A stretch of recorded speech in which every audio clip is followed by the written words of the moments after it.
Welcome to the Critical Obsession podcast. My name is Mirella, And I'm Zoe. and today we're going to watch and talk about episode 9 of Vice Versa. 9, not 10. Yeah, it's funny because earlier we were talking about that it was episode 10, and she's like, "It's my favorite episode." And when I realized it was episode 9, I was like, "Oh no, I wonder if this is still your favorite episode." It You is, had the it numbers is, it is. confused. It's 9. It's okay. We're good. And well, that's good. There's not that disappointment then that you have to wait for your favorite episode. No. But yeah, it's been a million years since we did episode 8, so Yes, understandable. exactly, that's a million years. I'm like,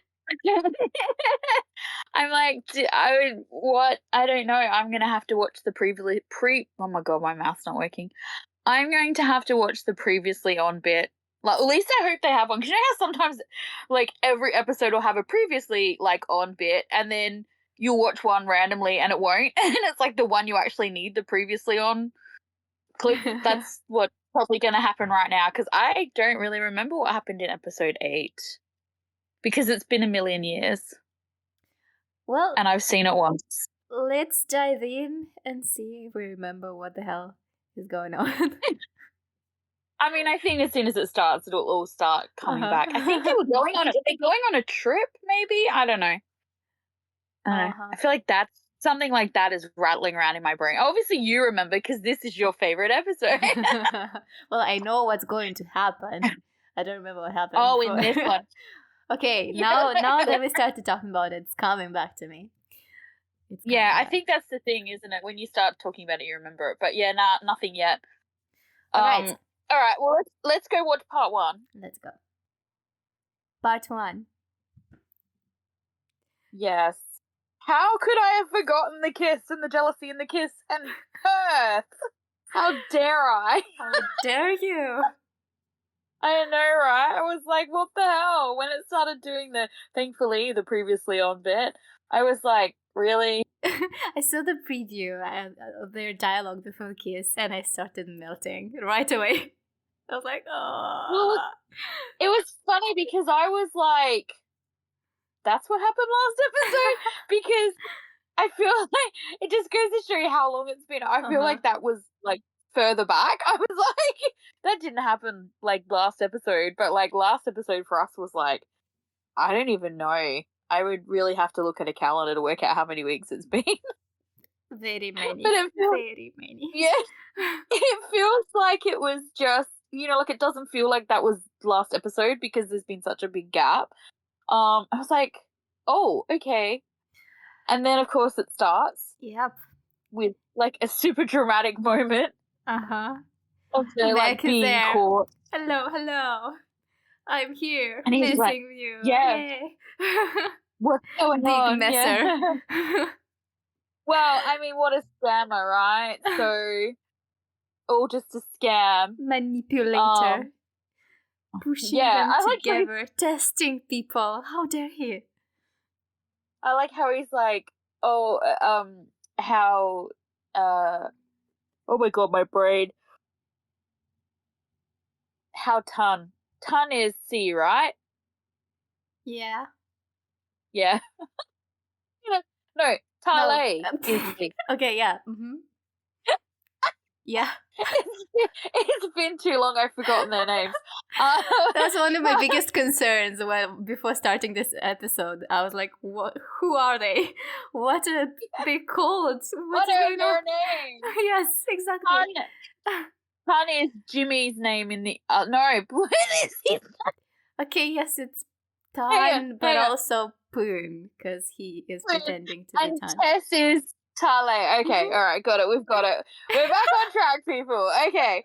So when Tale was like, is that why you were messing with me? And he's just like, no, I just don't like you. I love Jimmy's expressions, facial expressions during this episode to everything Meg was saying. They were hilarious. He was like, are you fucking serious? What the fuck is going on? Like, is he for real? Yeah, because don't forget, I mean, like, he started messing with them right from the beginning sort of thing. Like, this whole thing about how he was going to ruin the project and all that sort of stuff. Like, yeah. So he was like, really? You did all of that? And then he's like, oh, take care of my friend. And I know, and the line, "Don't forget to take care of me." I was like, I had so many like kind of feelings about that because he looked so like cute with it and everything, and Tale's like, "Of course," and I'm like, "Oh no." It's like, why did you guys just do this to me? As soon as you do stuff like that, I'm like, oh, something's gonna happen that ties back to this. It has to, right? It's one of those moments. I mean, come on. Do you remember how this episode is called? We're diving into the blackness. Midnight Black. Well, Midnight Black. And in actual fact, it's funny because like once it got to the end of this part, I was like, oh, yeah, that's right. Because, of course, a million years ago when we watched episode 8, I also watched the trailer for episode 9, being like, oh, next episode, this is going to happen. How interesting. And so, yeah. But I had forgotten, of course, until we got to that bit that was going to happen this episode. But I was thinking about the name. Black, okay, this is obvious, right? And we talked about the black before, but I forgot that it was a Midnight Black. And right now, maybe what was meant here was that it's like the darkest it can be. But when I saw that, I thought of Cinderella. I thought of going to the ball, pretending to be someone you're not, being happy, being free. And then the clock strikes at midnight and suddenly you have to wake up. The fantasy is over. And you have to go back. I don't disagree with you, but you just said midnight like a lot of times. It's okay. I can say it more times if you want me to. It was so cute. I'm just like, I'm nodding my head, like listening, like going, yeah, I totally agree. And then you said midnight again, and I was like, I'm totally gonna crack up laughing, and she'll think I'm being unserious, but it was just cute. But yeah, no, I can see that. I also feel like black also is like the absence of color, isn't it? Which is like, okay, that's an obvious thing. And probably we talked about this before, but once again, it was a million years ago and I don't remember what happened 5 minutes ago. So, but yeah, this whole absence of color, it's such a foreboding kind of title, isn't it? Like it's just, it's so funny to me though, because you're like, this is my favorite episode, and it made it sound like it was going to be full of like puppies and kittens. I mean, come on, you know me. You should have expected this to be, this. Yeah, we do like the twisted stuff, don't we? But okay, it's it's if you relate it to Cinderella and the midnight, it does not necessarily mean that everything is going to shit, because eventually it comes back around. Yeah. It'll resolve itself eventually, which we know kind of already, don't we? Is the given. I mean, like, is there, I don't know, has there ever been a GMM? Like, I know there's been BLs where, like, they've had unhappy endings. I mean, the Taiwanese love to do it.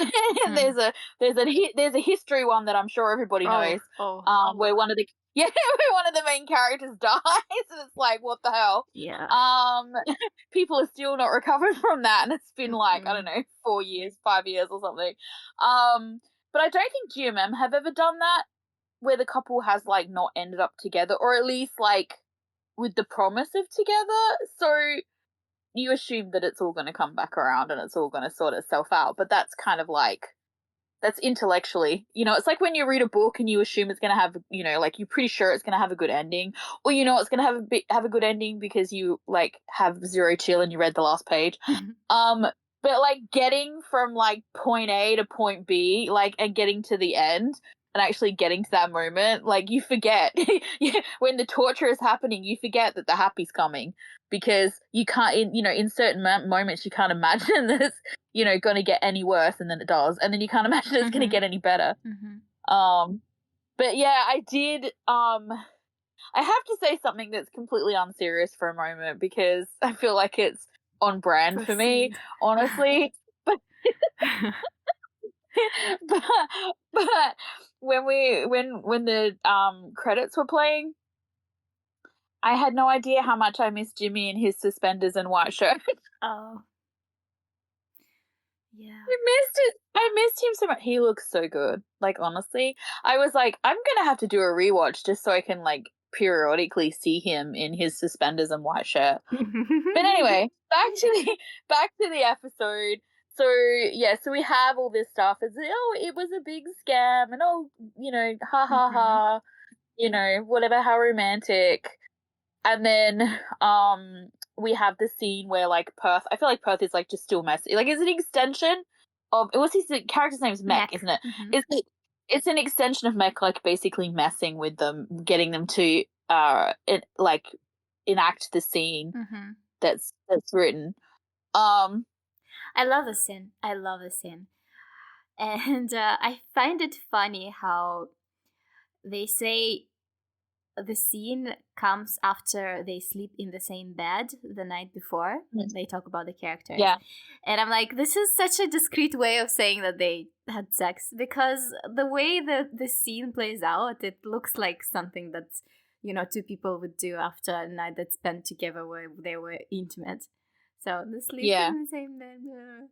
And I love the music, the soundtrack. We heard it before, I think during the scene at the wedding, where they went to the wedding. Because when love is mentioned here, it suddenly becomes more rich. The choir starts singing, and we have these low notes and the harmonies, and it feels impactful, and like there's more presence to it. Have you noticed it? Like I had butterflies when the first time I saw it. It was so intense. Do you know what? I was so distracted that I did not notice the music, honestly. And it's funny, when you mentioned the wedding, I was like, was that this show? Because that was like so long ago. In my mind, that's a whole other show. Yeah. But yeah, no, but this scene, like I did think it was really romantic, and they were like, I don't know, it was interesting to me because they both come across so like vulnerable and enamored. So but in completely different ways. Do you know what I mean? Like it's we know how they kind of both feel and everything, and we're aware of how down bad like Kun is and everything, but like the absolute kind of, as you said, like enamored, like just besotted look that he has on his face in this scene. Like Jimmy is so cute in this scene. And then what I really liked about it though is the way C played it, which was like he was also in the same way, but it was like he was surprised that this much was being like reflected back at him. I feel like in this moment, Poon is much more in control, and even though we know that he's so gone, he's so in love with Tale, and we know how obsessed. We've talked a lot about this, but in this scene, he is aware of the fact that they're playing the scene, and while when you look at Tale, it feels like he is lost in the moment, like he's living he's swept up in the moment. Yeah. Like it feels real to him, and because his expression isn't like, he's not playing a part, you know what I mean? Not that Poon necessarily is either, but like as Meg says, it's his fantasy, so like he's already really familiar with it. Like he's familiar with how he would want it to go, the feelings he would be feeling in this moment. So it's easy for him to play that part because he's essentially kind of been playing that part in his head for a really long time. Whereas like he wrote the moment, if you mean Poon, right? He wrote the moment because he wanted to leave it, but Tale is experiencing it. He's like, yeah, okay, this is exactly, wow. And I think as well, he wasn't expecting it, to be kind of, and it's funny because it like draws like that moment and that the feelings and all the rest of it do draw like a small smile out of him, which is like how it would be normally and naturally, which is why he's like, why Meg's like, oh, this is just like, no, it's too much. It's hilarious because he starts talking, but Tale is still playing the scene. He still has his hand on Poon's face. And like it takes him a moment to be like, oh wait, oh no, I know, right? To get back. Okay, so that was the first day of their dating life, and it's about the characters, but it's also about them as well. Yeah. And then we have a scene with... We sort of get the impression as well that they haven't been alone since they got together, because they have this scene where they meet up essentially with the others. It seems to be like later on we see them all back at Poon's place. Yeah, because it's the same day. I think it happens after they go to the museum, they go to the office where they discuss the scene, and they go to the cinema. So they really do not have time to... No, that's right. And so you don't actually get that moment where they get to have the intimacy and like the closeness of like what they're imagined. So it's kind of interesting the way it's all playing out. But yeah, we have the scene at the cinema with Al and Up. Ooh and Up. I don't know. Yes. You know what? After watching We Are, I cannot. I look at Al and I'm like, when you're having the series with Boom, like I want to see them as the main characters. Where is that? I want that. I need that. I know it's strange to me that they maybe next year, because of course, like, well, I mean, it's are they doing more than one? Because I know they were. I mean, they're obviously in We Are. Are they in that one that Perth and Shimon were meant to be in? Yeah. I don't remember. I don't either. I might have to look that one up. But yeah, because I feel like maybe they're in a couple of things this year. As a couple? As a pairing. Yeah, I think so. Like, but like still the like kind of side pairings. I want them to be the main pairing. Well, I think they definitely have the like potential. Yeah, for sure. I think they could carry a show. So, or at least like give them a show where like they are the second main leads, but like in a proper way. Do you know what I mean? Like with We Are, it was such an ensemble cast, and stuff like that. Like I'm not a huge fan of ensemble cast with many couples. I feel like it's, it can be a little bit too much. Like I prefer just like a main couple and maybe a side couple or something. You know what I mean? Give them a character arc. Give them something interesting to play. Give them something challenging. Yeah. The problem is it's okay if they want to do. I feel like we're going off topic here for a moment. I think they want to do a series where they're the main cast. I saw some interviews where they implied like, yeah, give it to us. Yeah, and I'm there as well. Give it to them. Come on. But like the thing with it is like, just to go off topic for a second, like with the whole ensemble cast thing, I wouldn't have an issue with it because like I really liked We Are and I really liked all the pairings, couples and all the rest of it. And We Are was the kind of show where there wasn't any major huge, development, character arcs, drama, whatever. It worked. Like it worked as that show. But I feel like if you're going to do, like a show like that with an ensemble cast and it's going to be anything more than what that was, you can't do it in 12 episodes or 14 episodes. It's got to be like friggin' 30 episodes. Like you got to give each couple a decent amount of time to have their storyline. Otherwise, they all feel a bit rushed or half finished or not, like you said, developed. A bit like there's yeah, and so it kind of feels like sometimes you end up feeling like, well, that was pointless. I wish I'd had more time with like the main couple or like with my favorite couple or whatever, because one or two was lacking because they just didn't give you enough. I feel like they did a pretty good job with We Are about not doing that. Like it was fairly even. It was sweet in We Are, but it was too many couples. There was still too many. Yeah. Yes, there were too many. Yeah. And I loved their characters. I wanted to see their story. I wanted something. I wanted more. You want to see more. Yes, and there was none. And they were so sweet, and I loved them, but I loved food. I was hungry for more. I loved the bits on their storyline where they kept doing that little like we only got maybe one or two, but I would have loved like more of the like flashbacks of like when they first met and like when the character, like his character became friends with oh my god, my brain's not working. The younger brother who's the main character basically. And then they and that's how they met and all the rest of it. And it was like because they were fighting and he was being like the big brother and kind of defending him and all the rest of it.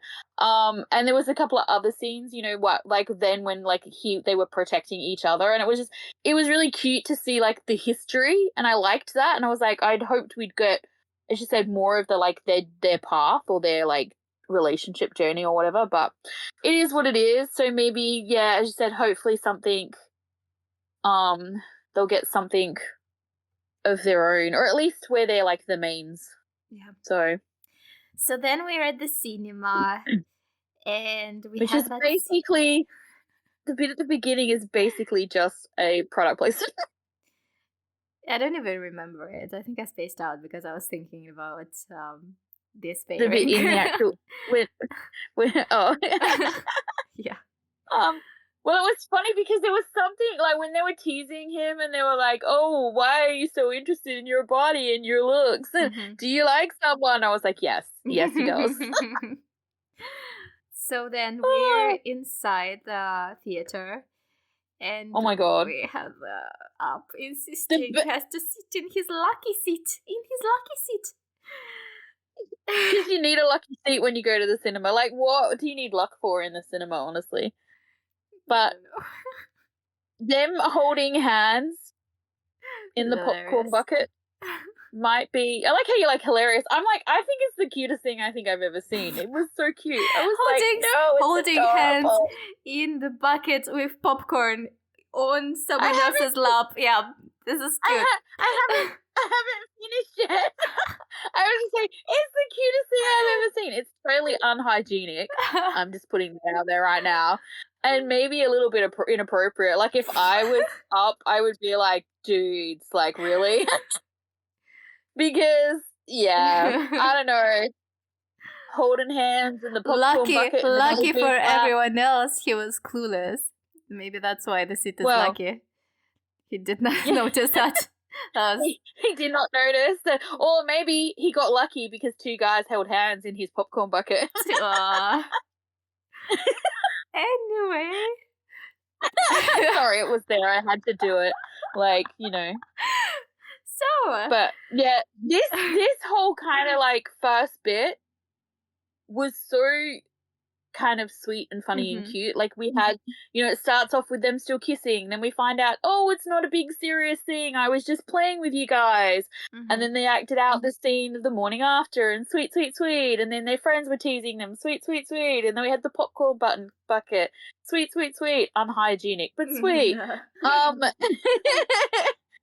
And then this whole, like, bit where they're trying to sleep.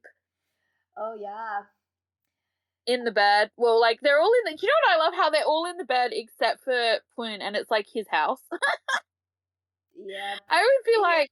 I would have them sleeping on the floor, and it would just be me and, like, Tale in the bed. I would be like, guys. In actual fact, I would put them in a different room. They could sleep out in the lounge room. They don't need to be in the bedroom with you. But anyway, this whole scene, the bit with the pillow... Yeah. I died. I was laughing so much. I think I pulled like a muscle in my side because this to me was like peak humor. You know what's funny? This was improvised apparently. Oh, the bit when he unzipped the pillow, I thought I was going to die. I mean, the whole thing with like, this pillow is you, and then unzipping the pillow and doing all that stuff, and C's reaction and Neo's reaction, him waking up and being like, I'm afraid of a dentist, because I guess something that they said there sounded a lot like a dentist, the word dentist. It was all improvised. Oh, really? Oh, yeah. Well, it's funny because, like, I'm watching it and I felt like I was having the same kind of reaction as, like, C/Tale, in that I was, like, kind of horrified but also enchanted by the whole thing. Like, I could not believe, like, what I was watching. I was just like, this is brilliant. So, well, kudos to them then for their improvisation skills. Yeah, because like it's I was like, when he threw the pillow at him and all that, and he was like, this is your, I was like, oh, he's totally gonna sniff that pillow, right? Because, like, you know, that's the obvious lead, right? And so I was expecting that. I wasn't expecting the nuzzling. He was his like face when you motorboating. started unzipping that thing. But he was like motorboating that pillow, and then like the unzipping, like, this is me taking off your clothes. This is me burying my face in your whatever. I don't even know. Like, what? I was just dying. I was absolutely dying. I was like, oh my god. Seriously, when he unzipped it, I was like, damn it. Yep. And it's like such whiplash when you go from that to like the scene where they're in the vet. Yeah, I always skip that scene. I've never watched this. Well, it's really funny because, of course, I watched it because, that's what I'm doing. Well, I watched it too now, of course. I was so, like, out of it from this unzipping of the pillow because it's really funny. Like, it's a pillow. It's an inanimate object, but it was so dirty almost. Like, it was just like, the innuendo was strong. Like, the innuendo was strong with this one. But, like, I was like, how dare you strip that pillow? I hope that pillow was okay. It doesn't feel like it was used. But yeah, so we go from that to like the scene in the veterinary clinic, and they're kind of being a bit sassy or whatever. And then the vet walks in, and the way like he looked at him like he was like the most gorgeous guy and that in the world, and that I was like, oh yeah, he's alright. But I was like, he's so short. I'm sitting here and I'm going like, I was not with it because, as I said, I was still with the cushion. I was still with the pillow, and I'm thinking, he's really short because I'm really short. I'm thinking he must be like my height. I'm like, wow, he's so much shorter than them. Like, how tall? Like, this is what's running through my mind when this scene's happening. And we get to the last bit of the scene where like the vet turns around and walks off, and I'm like, oh, there's like a step down. Where they were standing is like up, and there's like a whole step down to where he was standing. So I think he's probably about the same height as them. In actual fact, when you see the scene where they're with the dog and that, I think he's more or less the same height as them. But I was just like, I'm watching and I'm going, wow, like I was so distracted. Like I went from, oh my god, that pillow was violated, to, wow, he's really short. Like there's anything wrong with that. As I said, I am a what do you call it, height challenged person. And I was really like surprised because I was like, wow, okay. And then I felt like such an idiot because there's like a full on step, like, it's not overly obvious, but I'm sure other people noticed it way before I did.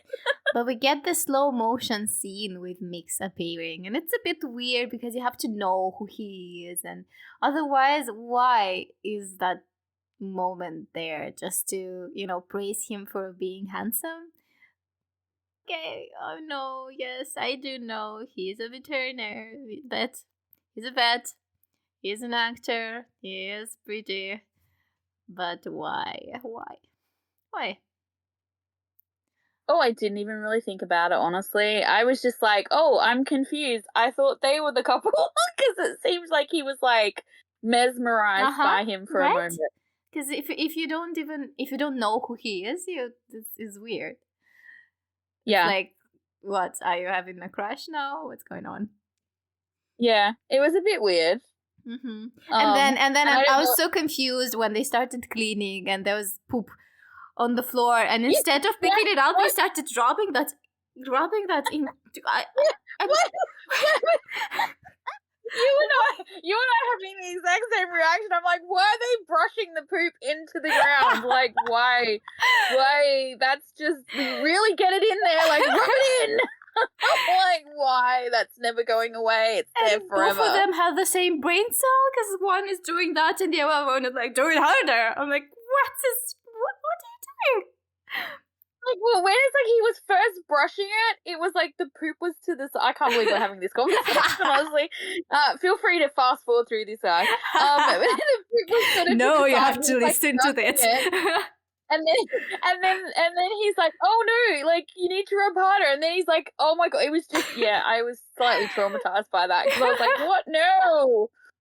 And then they're washing the dog. They were washing the dog and like rubbing the dog and using each other's hands to rub the dog. And then they were having a moment while washing the dog, and I was just like, this is a really weird way to go. I have to say vice versa. This was weird. This whole bit was weird. And then he gets beaten by little dogs. You know what? This is what gives little dogs a bad rep. The biting. The fact that they, I heard that little dogs are not just more aggressive, it's just that the owners are not as concerned with educating them. And this is why they're more aggressive. True. I think the other thing is when little dogs bite people, they always pull their hands away and stuff. Like, people always do that. Like, your instinct is to pull away. And, like, whereas with a bigger dog, people don't do that because they're afraid, like, to, like, you try and get the dog off you versus pulling away. And so you usually do way more damage when you do that. Like, you just, like, I've seen some, oh my God. But anyway, the whole scene with what they were doing with the dogs and the thing, as you said about, the little dog biting gave a bad rap to little dogs. Yeah. I think, yeah. So, I mean, honestly, I feel like in that, you're like, let's move on. But I'm like, I feel like in that instance, it was probably warranted because weren't they giving it a shot or something? They were sticking a needle in it. Mm-hmm. I mean, I don't know. When people stick needles in me, I kind of want to bite them too. So, like, I feel like that was a valid response. Yeah. But I love, I feel like they just did that though so that we'd have the scene where they're like, one could tend to the other one's wounds. Mm-hmm. Yeah, they're connecting. They're connecting. So you gotta have this scene. Like, there has to be some sort of, there has to be, I feel like in a BL, there has to be some sort of wound tending. Or, like, there has to be a sponge bath. Of course. They're like staples, honestly. And, like, is it really a BL if there isn't one of those two things? Anyway. So we see Poon, and he is sad, eating alone, because no one wanted to eat with him. Everyone left him. And he tried to invite people to have dinner with him, and no one wanted to. Everyone was busy. And then sad was that scene, right? Like, he was sitting in the, not only was he alone, but he's like sitting in the dark. Well, it was dark, but then the lights go out, and suddenly he's in blackness. He's in the actual dark. Yeah. Yep. And he didn't even know, but it was his birthday. Well, it was Tan's birthday. Tessa's birthday. Oh no, Tan's birthday. I get confused with the names. I'm so confused with them. Tan. Tess is the one Tale. who, yeah. Tale's buddy. The other one. You're like the other one. Tess is the other one. Yeah. I laughed a lot when Neo showed him how he has to stare at the candles. He's like, last birthday. I was like, who?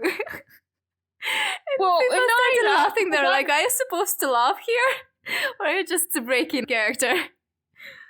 Because I'm watching it and I can't help it. My brain doesn't turn off the medical stuff, and I'm watching this and I'm like, this is the worst, like, thing that they do yet, because literally staring at bright lights can damage your retina.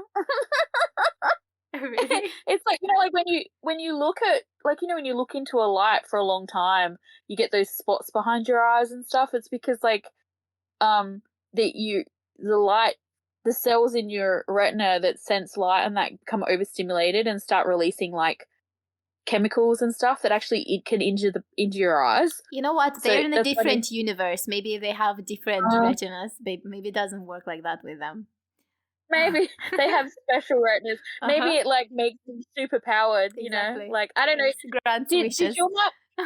Did your mum ever? Do you guys have the thing over there? Like, here, my mom would say to us when we were kids that, like, we should eat all our carrots if we wanted good eyesight. Yeah. Is that a thing? Oh, yeah. Like, where did that lie come from? I don't know. But anyway, like, maybe over there, instead of carrots, it's like looking into candles. Yep. So, and then we cut to Tale and Poon having a conversation. Oh, about his wish. I know, as soon as I saw them sitting on the ground, it all came back to me, and I was like, oh no. That's right. He finally tells him the truth. Like, he finally is honest with him and says about how he wants to stay in this world for as long as possible. And they are so not on the same page. It's so funny because Tale is so sure that they want the same thing. Like, the way he's like, I already know what it is. That's what he had been telling him. Like, yeah, let's go back. True, but I also think it's a huge part of is that he can't imagine it not being that. Do you know what I mean? Because it's that thing. For sure. Yeah. Sorry, but the look on his face, yes. Oh, yeah. I was just like, oh no. The rest of this episode. Oh, what's happening next? I'm sure it's not going to be more fuzzy dog washing stuff. Well, let's go see. Let's go watch it. Okay, let's go see. So, you see, he was very patient. He was like breathless. I'm talking about Tale. And like he's trying to be very careful with what was going on. Trying not to disturb or not knowing how to handle it in the beginning. And he tries to reason with him. And actually ask, like, he doesn't, because I remembered the moment when he snapped, but I forgot the part where he actually tried to talk to him, and he starts losing it when Poon becomes unreasonable, when he says Pakorn also stole my life, which is just, the line, it doesn't mean anything. And that's when he actually gets angry. Yeah, but the way he deals with it, like, this whole bit was so harsh. I was like, oh, it's such whiplash from the first part. How he was like, I know he didn't mean it this way, but the way he said was like, oh, because you don't have like, he had like this almost. It was very harsh. Like, yeah, like almost like a grin on, like it wasn't a grin. Like I know what it's like, a cross between, like when you're like, you're being sarcastic and you have like a grin / grimace on your face is what he had. But it came off very mocking, and like, which is why Poon kind of reacted the way he did, because it was like, I don't know, when he did that, I was like, oh, this is so bad. Yeah. He was obviously not mocking him. He was shocked. No, but it was the what do you call it? The delivery of it is the problem. Like, it's not. I'm not saying that he did, because obviously, and I think the problem with it is, I'm not saying that he was. I'm not saying he wasn't, because I feel like initially what happens, we've seen it a couple of times with Tale, is that he thinks of things from his own perspective before he considers anybody else. And that's kind of a selfish way to look at the world, in actual fact, which is, and it's not like uncommon, like that. It was his personality before he came into this world. Like, this whole thing about him, working when he's meant to be spending time with his friends, and, like, it's his kind of like it was his perspective was more important. Do you know what I mean? Like, in the old world.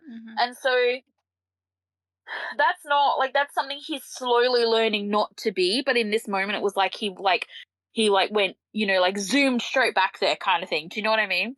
Not to judge things by his own standards always, because people have different experiences. Yeah. That's right. And that's one of the reasons why, like, I love the friendship stuff in this show. Like, I love the friends and the conversations that they have and stuff like that. The bit where like, you had this moment where it was so painful and harsh, basically. Oh, the way Jimmy delivered the line, but I don't have that, is amazing, because it is painful. And it was like you felt the heart-wrenching moment, like, there. And I feel like the problem with the scene, like, for not a problem with the scene, but the problem with Tale's reaction is he didn't feel that. No, because he was so vulnerable when he said that, but Tale snapped. Tale already snapped. He was not, he was not coming back from what just, the moment when he lost control over, he lost his composure. So it didn't matter what Poon said after that. Yeah, exactly. And you go from that scene to the scene of, like, Up and Ur, like, fighting, like, a couple of 5-year-olds. You know what I noticed there? What? They were green. The guys. Oh, well. Up and yes, they had, like, one had a green hat and the other one had a green whatever, some cloth. Some people it's interesting. And your theory, it's funny. You know why I'm saying that, right? Because it was your idea. When something bad happens, there's green around. There's green. Yeah. But then we also said that it also worked as positive for Tale, so it's an interesting choice there.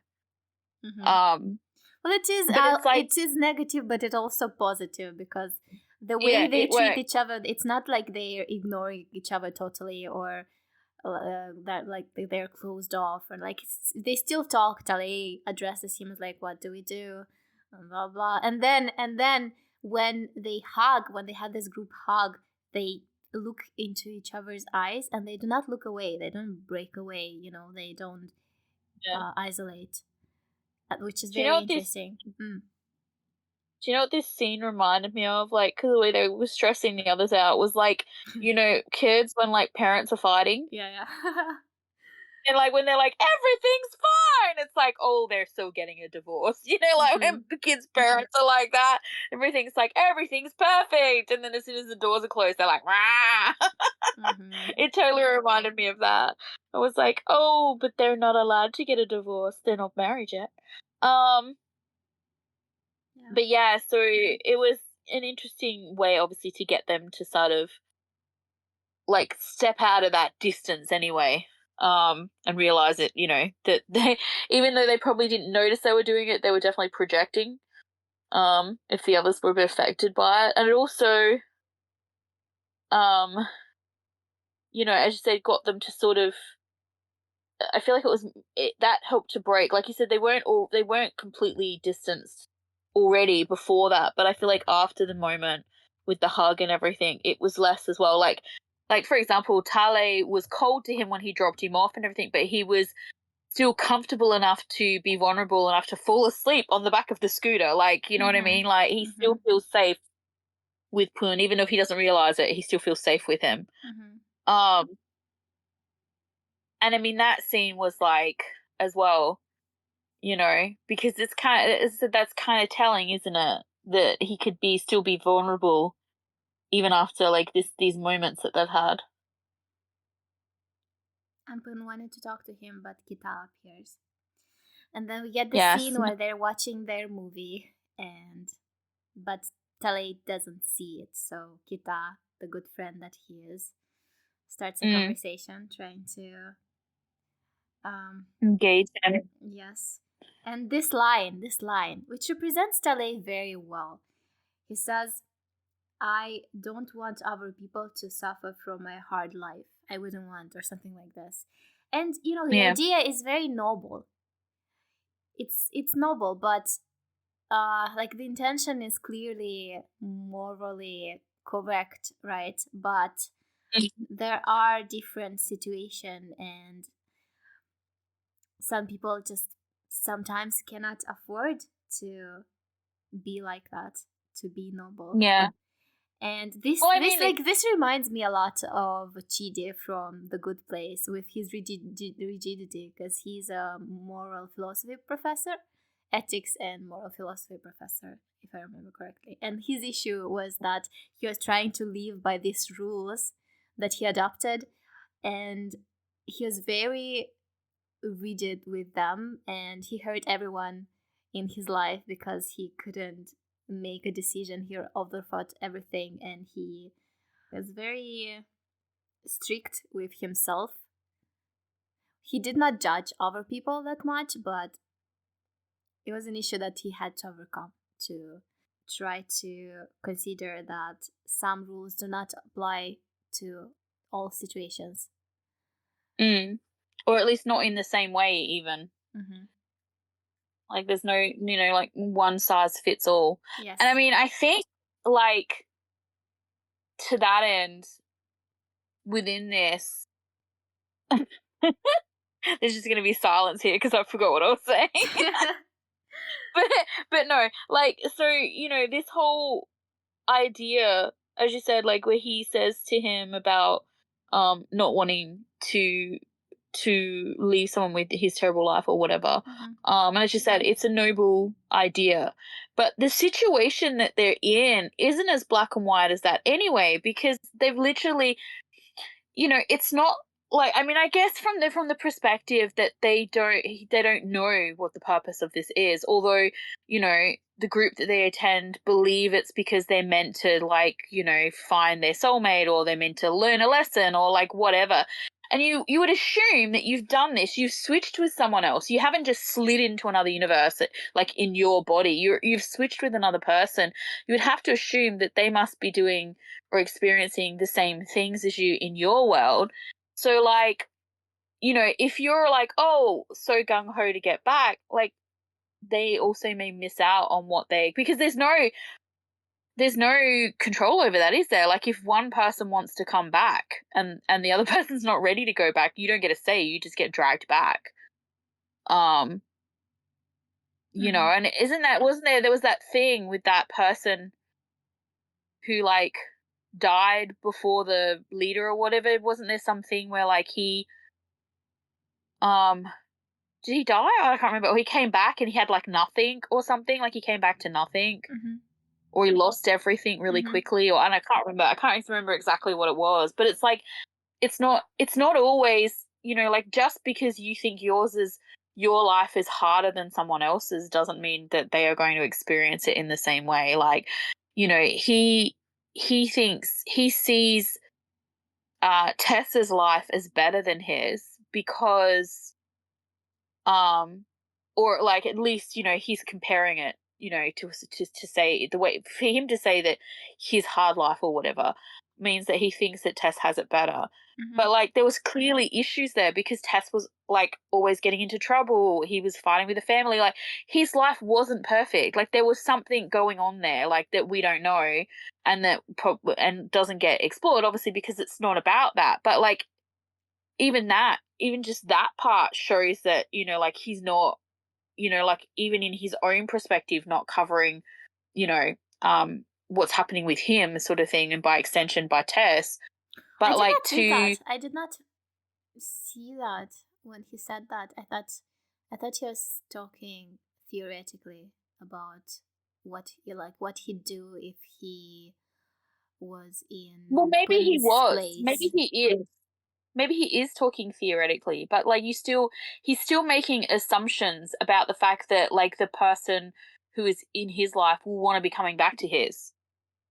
You know what I mean? He made the same assumptions for Pun. As you said, Pun helped to facilitate that by, like, not being truthful. But, like, well, if he said when he was talking to Pun, what triggered him was when Pun said, "Popcorn also stole my life," and he said, "How do you know what he wants?" He did not say Popcorn wants his life back. He says, "You don't know. You don't know that. You don't know that he doesn't want his life back," or something like that. Yeah. But I really liked what Kita's advice. And this is the thing, he was surprised. He was surprised by Kita's response by saying that he wouldn't want to come back. Like, he would keep the life he'd been given if it was better than his own. And he's like, but we have good lives. And he's like, your life and my life aren't the same. So clearly he has problems as well that maybe he's never talked about with Tess. There's a side of his life he hasn't shared with his friends because he goes there to feel safe. You know what I mean? And, like, we don't always like to bring the darkness or our darkness into our safe spaces because we're worried that it might shake the foundation of that. We like to keep our safe spaces clean and clear of that, because that's, we don't want to taint them, It's accidentally. To make me cry now. Stop that. Right. Sorry. It's not my intention, but I know you know what I'm talking about.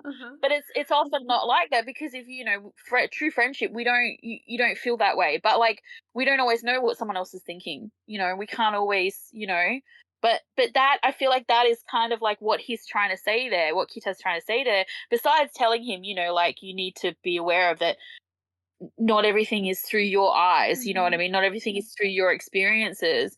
he's also trying to, like, I feel like there's a message there that we're, you know, like, as I said, and I know we've had this discussion a lot of time because I keep bleeding into the other side, which is not the main part of the story, but I can't, to me, it's half the story. Like, I feel like it's there to, like, think about, like, even if you just theorize, because the whole thing is, like, theoretical, essentially, it's like, isn't it? I mean, it's like not... they haunt the story. They haunt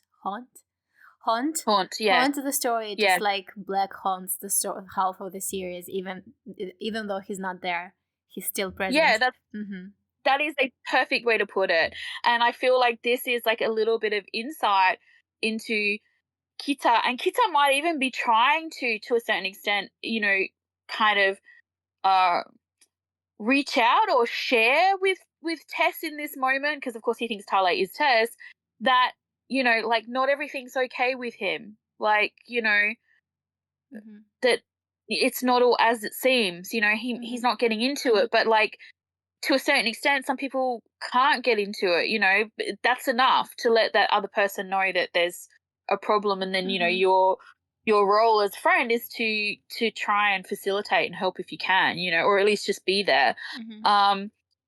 And it makes Tale think about the situation, but once again, he's kind of a little bit like, and I don't know that this is necessarily, obviously, because once again, it's their story, it's not like everybody else's story or whatever, but, like, in this moment, it makes him think, but it makes him think about his situation with Pun.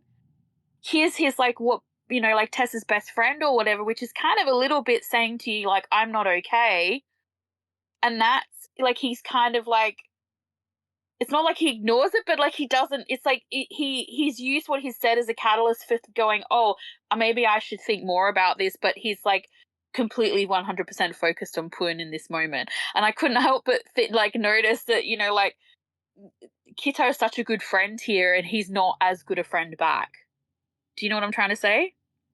Like, I know the show's not about that, and I know it's not about that, but just, like, in terms of, like, real life, like, you know, friendship situation or whatever, like, I couldn't help but think, like, your friend might need some, like, a conversation. It's a bit weird because usually they don't represent him like that. Usually when someone has an issue, they represent Tale as someone who would help.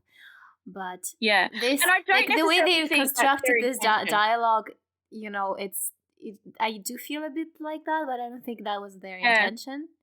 I don't think it was their intention either, but, like, if you, as I said, if we put it in a real life situation and you were that friend, you would be like, yeah, like, let's talk about my dad. Like, what happened with your dad, or something like that, right? Yeah, you know, like, you would think if you're a good person, like, you know, and you were like, oh, wow, okay, yeah, I'm thinking about this is going to help me, you know, like, thanks, but you might also twig to the fact that, like, maybe this person is also telling you that they need, you know, like, not everything is okay.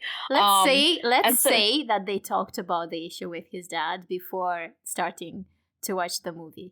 I think that's what happened. Yeah, because it just doesn't. Maybe, you know, it does not. But even then, like, it's not. You know what I mean? Like, he seems surprised that Kita says, you know, like, that he wouldn't. You know, he still seems surprised by this. I don't know that would have necessarily happened, but, like, we can leave it with that. That's not their intention.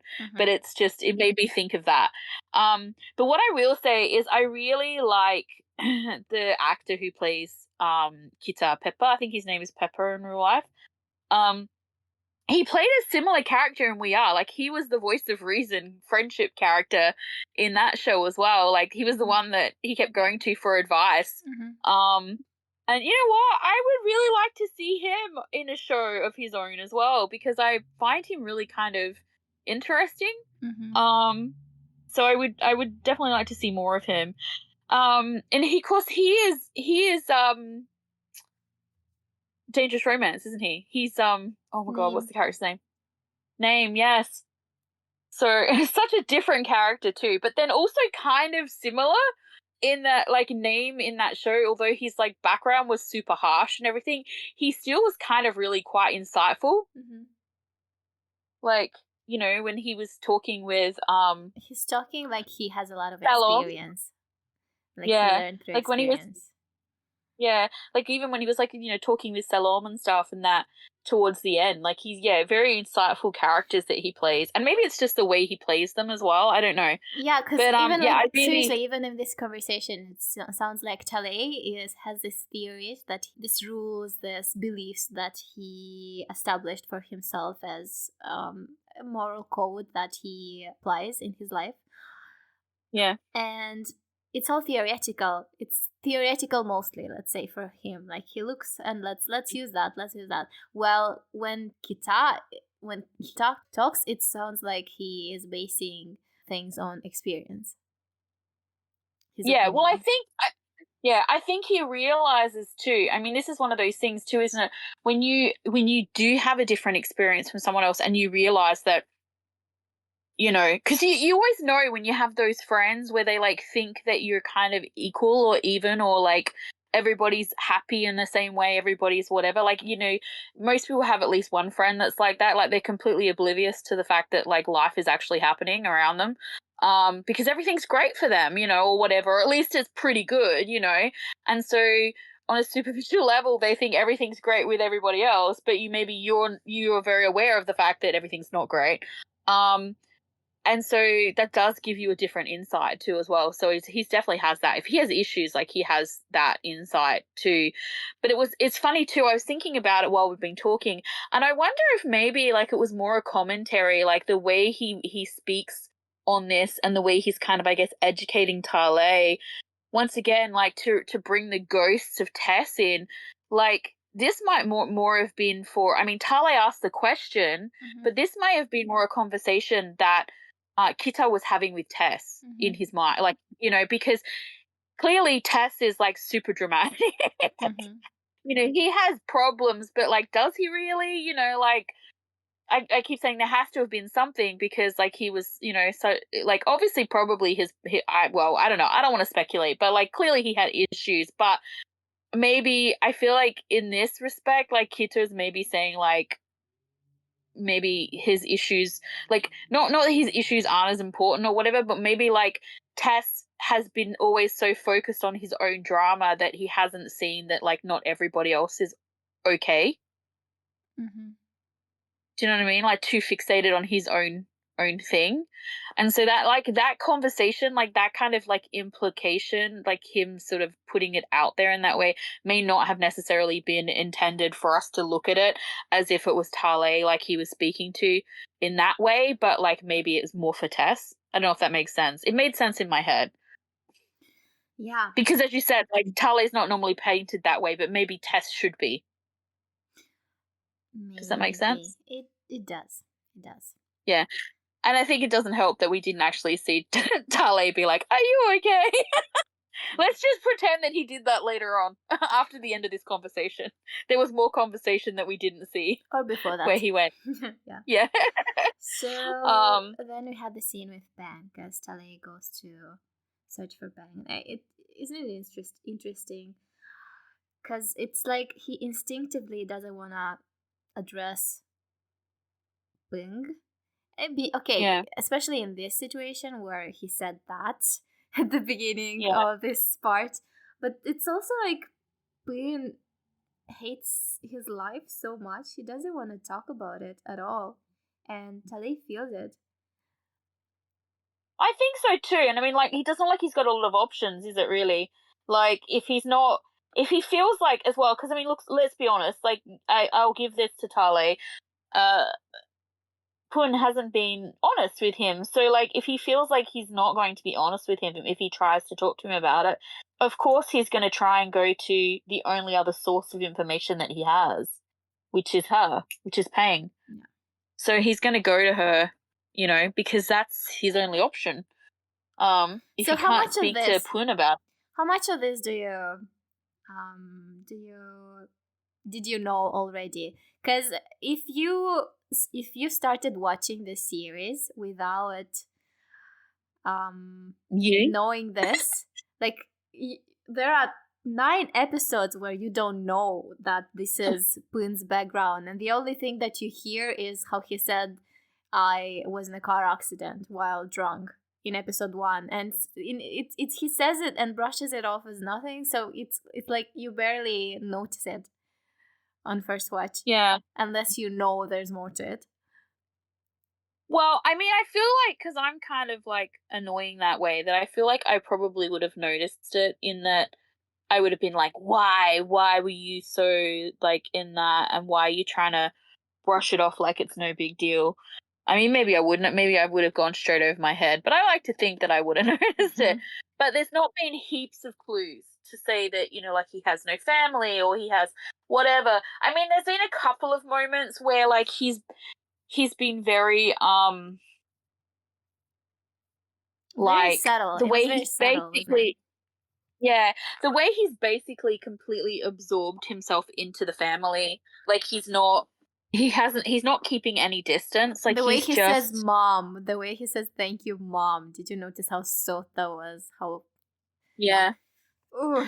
He seems very happy to be, like, very comfortable, which, you know, like, doesn't necessarily mean anything. Normally, to be in right? someone else's. Yeah. Well, I mean, for the most part, you know, Tale doesn't really have much to do with Tessa's family, even though they're on, like, way better, you know, grounding and footing than they were when he first woke up. You know, like, he sees them occasionally, but they don't have a lot. But I mean, Pun is living with Tessa's family. Sorry, with Chun's family. So, like, it's different. It just is. And, like, even, like, you know, like, he was saying, like, I remember the first time, it was the first time that Tale went there, and he was like, oh, this is my dad's caravan, he did this, blah, blah, blah. Like, it's like, he knows the stories, he knows that, like, he's fully kind of absorbing himself. Like, he is becoming, you know, it's like the same thing happened when he was living in the apartment, and he was reading the books that Tun read. His favorite food became Tun's favorite food became his favorite food, like the choco pies, like, just stuff like that. That was like, it's almost like he was like, this was the role he's been waiting to play his whole life. Yeah. Did you like that? I thought I was very clever with that. Very, very clever. And, it's like, it's the role of a lifetime. Yeah. A real boy with a real family. And when she was telling his story, I almost started crying. It sounded so lonely. Yeah. His life sounds so lonely. It does, you know, and it's heartbreaking, and it's yeah. I'm just like, I'm not really sure, you know. Yeah, and then, it's like, it's funny. Yeah. It's funny because, like, when he's talking to her and he's, like, finally asking the important questions and finding out, you know, like, that this is something that is really, you know, this is his real situation, is he has no one. And to even hear her say that as well was kind of, like, upsetting, you know. Because you have to wonder, like, if okay, so, like, in this situation, if they go back, they have each other, right? If they both go back, theoretically, they have each other. Even if you had no one before, you have each other. Okay, and that's something. They didn't really establish that solidly, let's say. Sorry? I mean, she said if he goes back, he has no one. And now, knowing the situation, when he tells him, when we go back, I will be with you, it will be different because it will be more serious, you know? Yeah. And it will be perceived by Pun differently because now there's so much more weight to this promise. Yeah, well, that's right. But, I mean, it was funny, though, because I was like, at the end, but the last line I've got written is, like, I mean, he told him he had no one. Like, why would you get mad at him for that? because, like, initially in that moment, he did tell him that. So it's like, you must feel like shit later on, like, when you find out that that's actually the case. Yeah, because when he received the message, it looks like he feels like shit. It does, which also, like, adds validity to the fact that, like I said to you, remember, like, when he was doing it initially, it came across like he was being mocking almost. Like, I know that's not the case, but that I wonder if it's meant to seem a bit like that because, like, when he reflects on it, that's probably how he feels like he said stupid shit, not realizing, like, how serious and how, like, hurtful that was. Yeah. You know?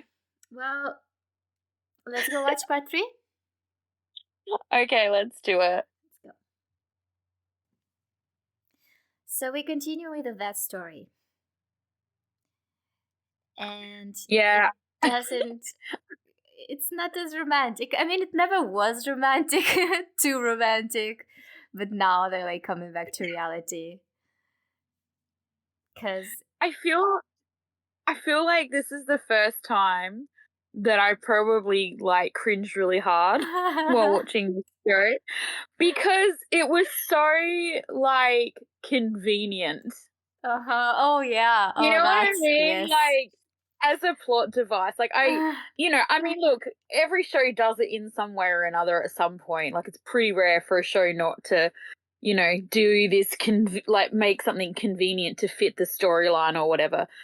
But this was just like, it was some, and I'm like, what do you call it? Paraphrasing here because I don't remember the actual lines, but it was something like, "You have no idea what it's like to save an animal," and it was like, "Bleh, I don't care." And then, the other character's like, "Yeah, whatever." And then suddenly there's a, car crash noise, and then there's this dog, on the road, and there's blood everywhere, and then like they made it worse by making him take his shirt off.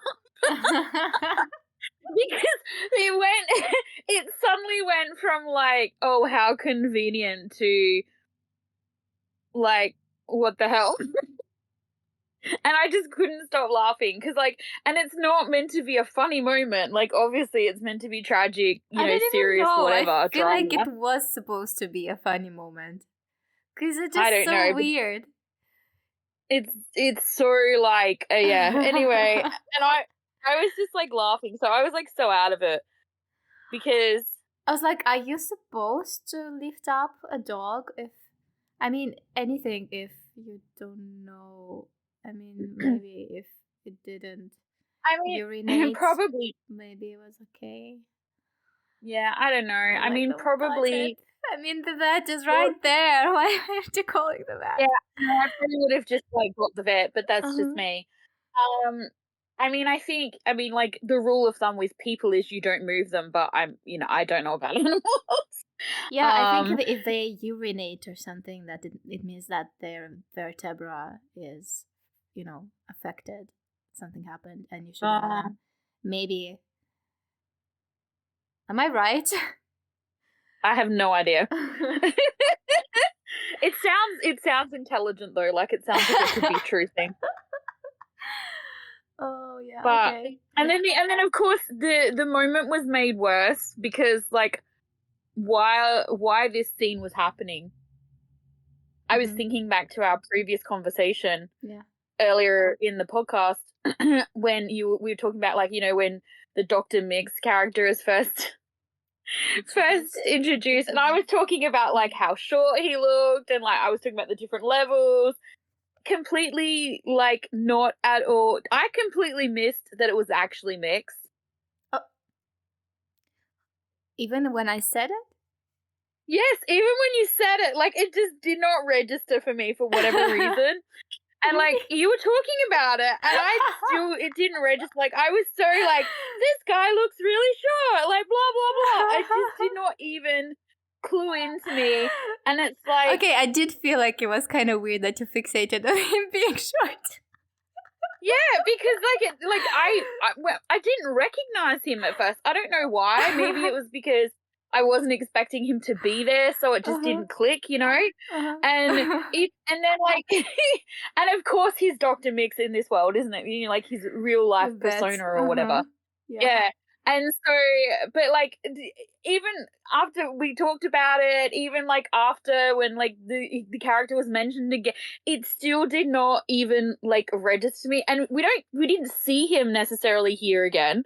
So I was like, when I finally realized, it was just like a light bulb. It was like the rest of my brain caught up or something, because I was.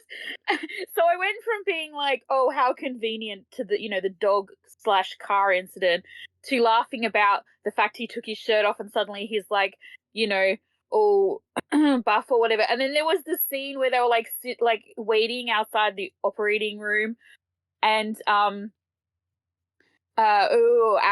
we say his name, said to him, like, about how, like, that, basically about being shirtless and whatever, and he's got blood smeared across his abs or whatever, and so that made me laugh. And then when he took off his apron and gave him that, I was like, I don't really think that made it better. Like, him having an apron on and nothing else didn't really, like, help the issue. It said he just looked like some sort of, like, fetish, the start of some sort of weird fetish porn. Yeah. And so, like, that didn't help. And so, of course, I was laughing about that. And then it was just like this light bulb turned on in and I went, oh, Mix, of course. And I'm sitting here, like, laughing because I was like, oh my God, you're so ridiculous. And sorry about that. I debated with myself as to whether or not I should say anything or just pretend like I knew all along. But I was like, no, it's way funnier if I tell you how ridiculous my brain is. But, yeah, I was just, I kind of cannot believe that I missed that. But anyway, yeah, I was so fixated on the fact that he looked really... The dog is a good actor. Like, I wanted to say... The dog. Yeah, it's great job, dog. Besides that, I also thought...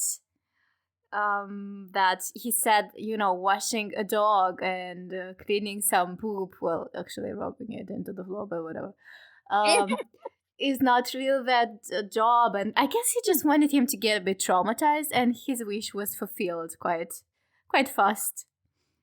Yeah, like, I feel like if I was that if I was that person, that character, I would be like, I want $1 million. Yeah. And I just want $1 million. Yeah. Yes. I want the guy without the shirt on to, like, rub up on me. No, like, because clearly don't his say words rub. have, now like, it associates with something specific in my mind when it's about this episode. And I'm just like, his words clearly have power. But yeah, I'm just like,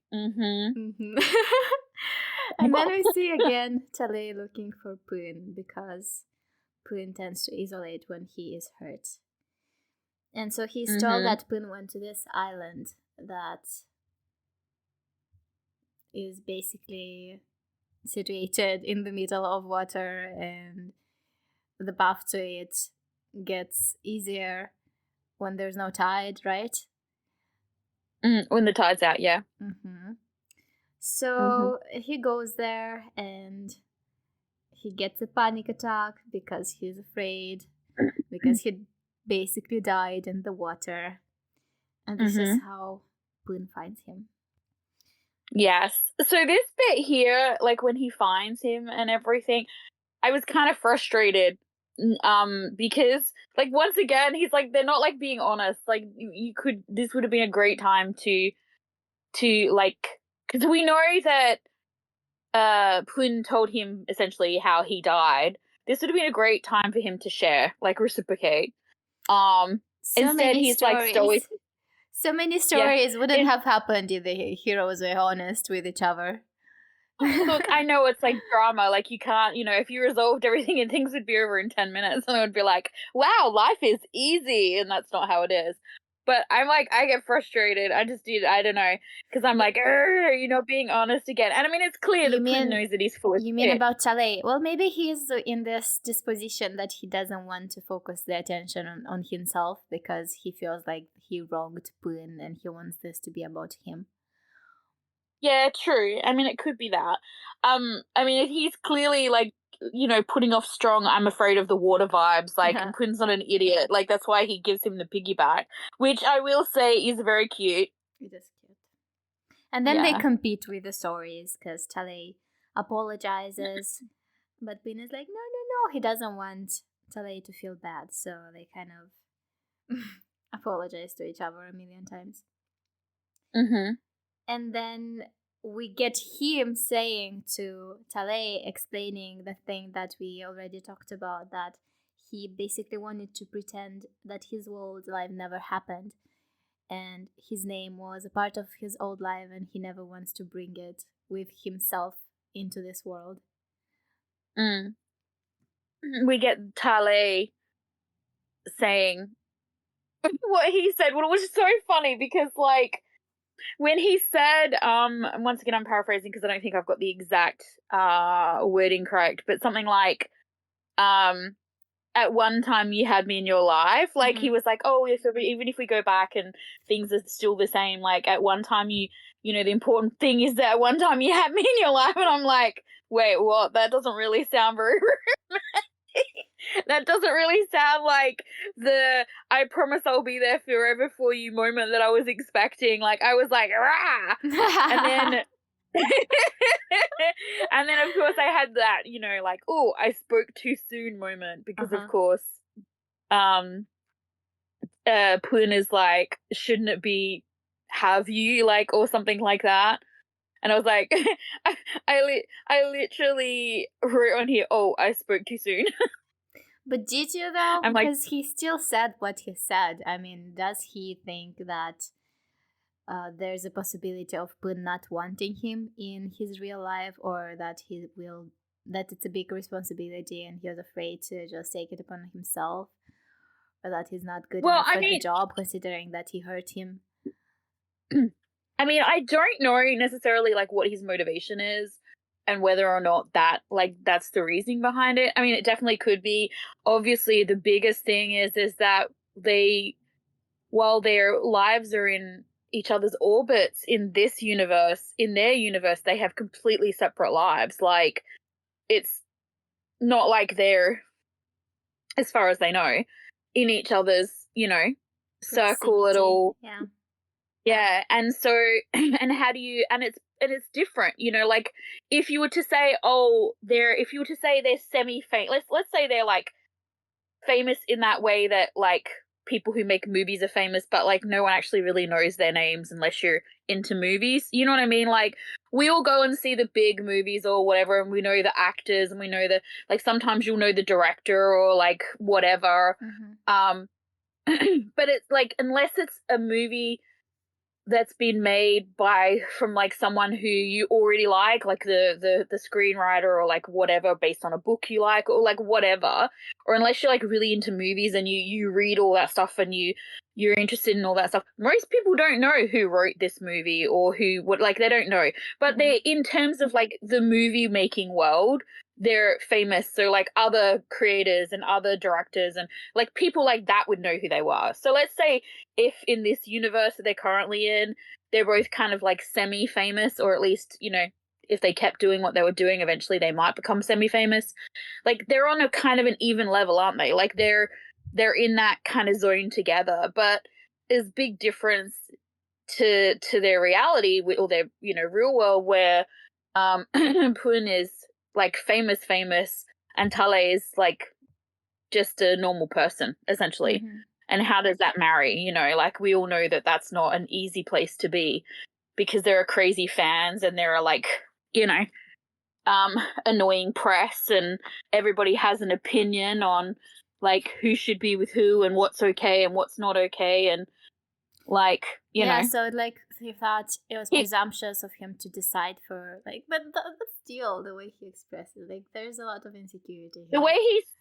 The way he said it, I was like, bitch, are you serious? I was like, what a way to word it. I felt like saying, why would you say anything? Like, just don't say anything.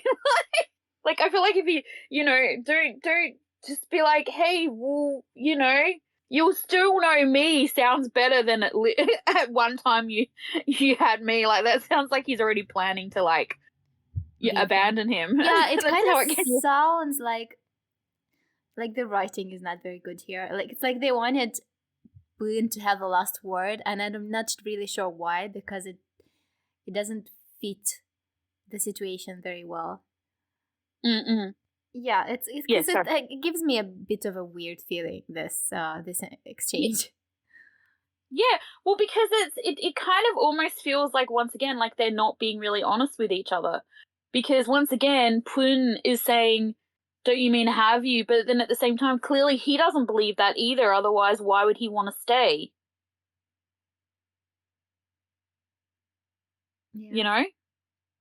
Well, and it's just like, and so on one hand, I was like, oh, okay, well, he made it better.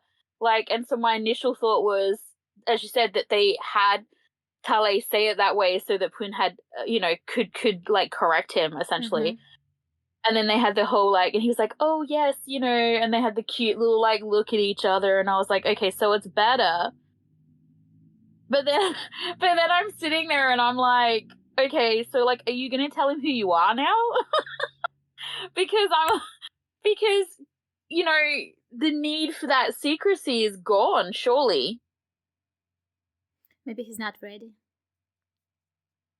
Yeah, I know, but like it seems to me that's strange though too, because like he's essentially said, like, in the beginning I did it to mess with you. Now he said now the main reason is because he's afraid and blah blah blah blah and all that. But like he's essentially, apologizing. I don't actually really know, like from this conversation that they're having, like it's interesting because Tale is like, oh, if you have to go back, well, at least you knew me. So fucking hilarious, but okay. And then, and Pun is like, oh yeah, or don't you mean have? But like, he's still like, and he's apologizing for like saying, oh, I shouldn't have said, I don't want to go back. And Tale's apologizing, saying I shouldn't have been so harsh because I didn't know like everybody, who you care about is dead and you have no friends or like whatever. And it's like, so they're both apologizing for shit they said, but it's like, they still think the same things though. Like, yeah, it's Tele like, still wants to go back. Well, this and in this still way doesn't want to go back. Yes, you're right. But at least they both know what are each other's wishes, and it's kind of an acknowledgement that it's not under his control anyway if he goes back or not. But at least they both know where they are. Yeah, except Tale has no idea who Pun is. Yeah. So like my thing is how do you like it? Because and I'm back to this as well. Like if I was Tale, I would be saying to him, like if you're legitimately in this, like if you're in this and you want to be in this, regardless of what universe you're living in, then surely like I would be wanting to say something because Pun has all the power here essentially. But but you see, Tale is like, he's scared to push Pun. He never asks anything. He just waits for him to come to him. Yeah, maybe it's a difference in personality, because that would scare the fuck out of me more than anything, because you, like, essentially, you have no power when they go back. Like, if he doesn't look you up, you'll never know who he is. Yeah. Like, I mean, you can be all romantic and Destiny shit and be like, maybe we'll meet with our eyes across the room and I'll just know that he's the one, or like whatever, but I mean, yeah. Yeah. So I don't know. It'd stress me out anyway. Let's go watch part 4. Yeah, alright. I'm like, you know so much. She knows what happens. So I'm just like saying stuff and she's like, you already know when I say something dumb. No, it's not dumb. It's just that I don't know what else to say right now without giving stuff up. So yeah, fair enough. And I'm looking forward to hearing your reaction to something that's going to happen in part 4. So I can't wait. Well, let's go and watch it, and then we can record my either epic flailing or mental breakdown, whichever happens first. Let's go. Part 4. So what do you think? I think I know why you like this part. Or why do you like this episode the best? Well, it's funny because, of course, like, just before I was like, he needs to tell him. When's he going to tell him? And then the trailer for episode 10 is like, I want you to know my name. And I was like, of course. I just needed to shut up and wait a moment. But then I was like, but will he actually tell him? Who knows? I guess we'll find out next time. But yeah, so part 4 of 4. There's so much KFC product placement here. I was watching this, I'm like, oh my god, she's going to think I'm crazy. She's going to think it's because like the KFC. They're so into KFC. It made it to my favorite. There is so much. Yeah. There is so much product placement in this part of the like last section. When does the good thing start? Oh my, more KFC. No. Well, we had the 1 year anniversary of the friend credits, and of course they must have KFC to celebrate because why not? It's so funny because Up is like, it will take more than 10 years to tell our own story. Well, he just did it, and it took it 5 seconds. It will take 10 years. Do you know the other thing that I laughed about? So, because of course we have the KFC promo here, and then at the end of the episode you have that little extra one for the Lay's chips, which we can talk about later on, but so there's 2, right? And then I was laughing so hard when they were giving their like anniversary gifts to one another, because I'm like, wow, look at all these potential things that GMM could have sold as merch. Like, I'm wondering how much of these things actually were for sale. I'm guessing the t-shirts definitely, but I would be very surprised if the notepads as well. Yeah, and so Tale wrote a wish. Yes. And Prin wants to know what it's about. Could not even be tempted to tell him with the lure of KFC. Yeah. Even as strong as the power of KFC. And Prin even said that his tasted better than the rest because, you know, well, it was his, so. Of course. Yeah, and everyone brings presents to the table, and we see that Prin's present is a t-shirt with the drawing that Tale did. Yeah, he drew that, right? And we do not see what Tale wrote at first. And the hourglass, and it's specifically for Tale. And I googled it because you know, because I'm lazy. So it symbolizes the passage of time and death as well, but also new beginnings when it's turned over. I mean, it's very intuitive. I don't know. I was just lazy to think. Well, I mean, it's a very interesting gift anyway because it's the sand in it is pink, which, as we know, and as Prin knows as well, is like Tale's like least favorite color.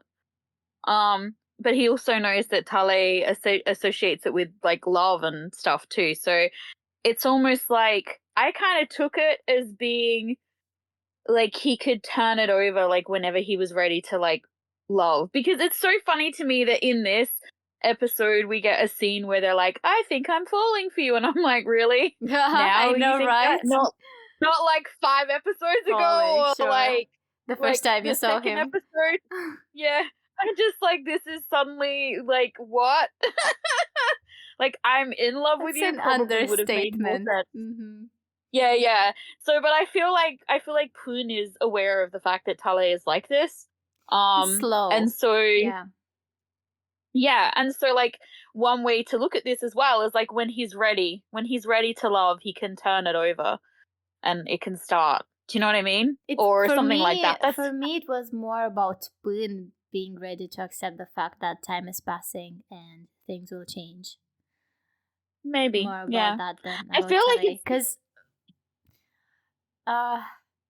and about how now like that hourglass is made of 2 parts, and now they have these 2 worlds that they lived in, and everything is pink. Now even if he goes back, his life will be filled with pink, with Tale, with his love for Tale. How do you like that? I mean, it's interesting. It's interesting because I'm just thinking about the gifts in general, and like he won't be able to take that with him. It's not like they get to pack a bag. You know what I mean? Yet there is a gift that exists in both universes, which I thought was very interesting, which I know is why this is your favorite part. So, of course, we get Tale's gift, and Tale's gifts are the bucket hats with the animals drawn on them. Yeah.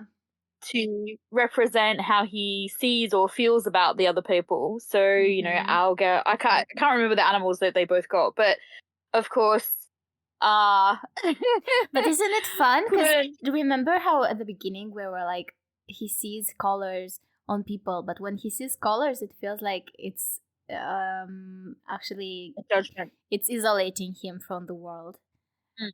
But this is something else, because we also mentioned that he actually does have this I don't know if it's an ability, but he does have this thing of actually when he looks at people, he can see them, like he can make them feel better, he can connect to them. And this thing that he does here, associating, let's say, people with animals, which is now that I'm saying it, it sounds very weird and kind of wrong, but he tries to represent them in a way that makes sense for him. And it's actually, when it comes to Poon, he does an amazing job, right? Because he sees him the same in the first world and in the second world. So the way he looks doesn't matter at all. He still has, he gives him the same vibe anyway. Yeah, he really sees who he really is down to his core. Essentially, is what this reflects. And it's funny too, because, you know, like, Poon teases him, which I'm amazed that he even has the capability to do at this revelation moment, obviously. But, like, he sort of teases him and says, you know, about it being a llama, when of course he knows exactly what Tale is going to say, which is alpaca. And then he says, oh, so you think I look dumb or something like that? And he says, no, like, yeah, like shy and gentle, which is like, I feel like when he was looking at people and using colors to describe them, he was being very judgmental. Yeah, at least like, in the instances that we saw. It's like putting a veil over his eyes and isolating himself because he wanted to be in his own world. Yeah, and whereas this is different, this is more on a, like, as you said, an emotional and human connection. But yeah, the fact that, forgetting the fact that he sees him the same as this same, like, let's say animal caricature or whatever, the hats are identical. Like, the drawing, everything is identical. So not only does he, like, feel the same about him, but he also, like, kind of knows who he is. Yes. Yeah, like, unconsciously, he's, like, repeating this motion. And, of course, like, for Poon is like, holy fuck, I know this person. Like, when he said, I should have actually known it had something to do with that. Because I remember, because there was the trailer from, like, last time, which was 100 years ago that we watched this, of course. But, like, there was the trailer from last time where he said, like, we have this connection, blah, blah, blah. And I remember, like, thinking, oh, I wonder what triggered that. And that was really dumb of me, because of course it had to be the hat. Like, if nothing else, everybody, that I remember from Morella's, like, breaking down, like, mental like, not gymnastics, but, like, ranting and kind of, like, animal noise posts that I kept getting, where there was lots of flailing and lots of, like, coming undone, sort of like sort of stuff. There was a lot of mention about hats and alpacas, and at one point I was so confused by what she was talking about. She just kept talking about how the llama wasn't a llama, it was an alpaca, and the hat, and I'm just like, I was like, it was, you know, like when someone is crazy and you're just like, you smile and you nod placatingly and you're like, oh yes, oh, I completely agree, because I had no idea what she was talking about, but it's all making sense now.